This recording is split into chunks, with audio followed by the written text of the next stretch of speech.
ubingwa huu kuna pointi 6 za Yanga Princess, maana tuliwafunga nyumbani.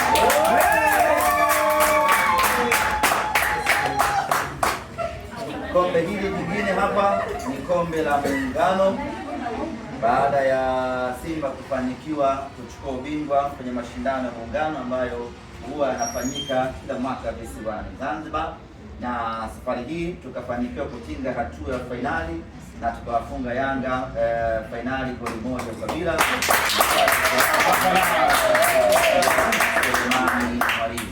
Ni mafanikio makubwa kwa upande wetu.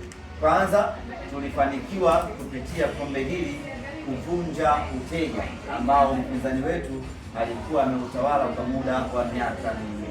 Kwa hiyo kupitia kombe hili, kupitia mechi hii tukafanikiwa kumfunga goli 1-0, na kuanzia hapo utawala wa mtani wetu kwetu ukawa umeishia rasmi hapo, na mnyama akawa amerejea kwenye ufalme wake.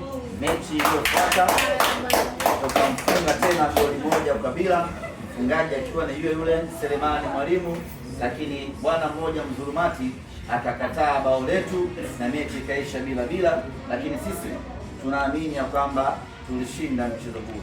Baada hapo tukaja kwenye mechi ya Meja Jenerali Samuyo. Kipindi cha kwanza tukamtandika goli 2, ikiwemo goli bora la mwaka la dunia. Bahati mbaya tu akachomoa goli hizo 2, ikawa ndio salama yake, lakini kwenye kombe hili tumempasua mtani wetu goli 1 safi kabisa. Kombe hili tumechukua Pemba kwa kumfunga Azam, na kombe hili tumechukua Unguja kwa kumfunga Yanga. Kombe hili waliunganisha nguvu timu mbili, lakini wote tuliwafunga. Kwa hiyo kombe hili lina ukubwa wa kipekee kwa sababu tumezifunga timu mbili kwenye hatua. Na kombe la mwisho hapo ni kombe la mashabiki wa Simba Sports Club. Kama tunakumbuka vema, mwezi wa 11 ama wa 12 mwaka jana tulicheza mechi ya mashabiki wa Simba na Yanga ambayo tulichezea katika uwanja wa KMC, na tukafanikiwa kuwafunga goli 2-0 katika mchezo ule. Wakasusa, wakataka kutoa timu uwanjani, tukawaambia hapa atoki mtu mpaka afe, lakini hapo tuwafunge. Tukawafunga goli 2 safi kabisa. Goli la kwanza lilifungwa na mfanyakazi wa Simba Bwana Tobias Sebastian, mama tuone,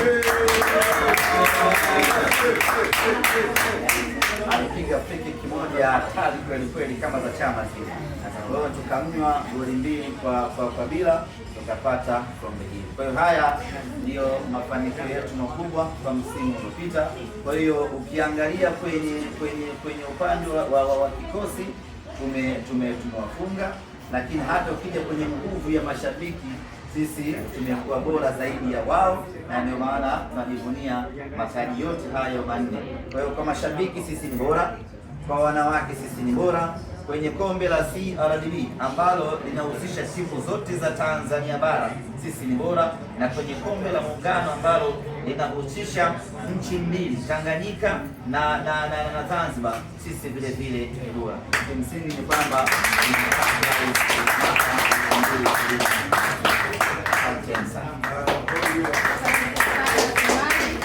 kama mvosikia sasa, natamani uwanja wote kuwa maonyesho wasikie sauti yako. Tunakukaribisha kwenye vyombo vyetu vya PA, tuseme neno kabla tujaelekea kwenye sehemu ambayo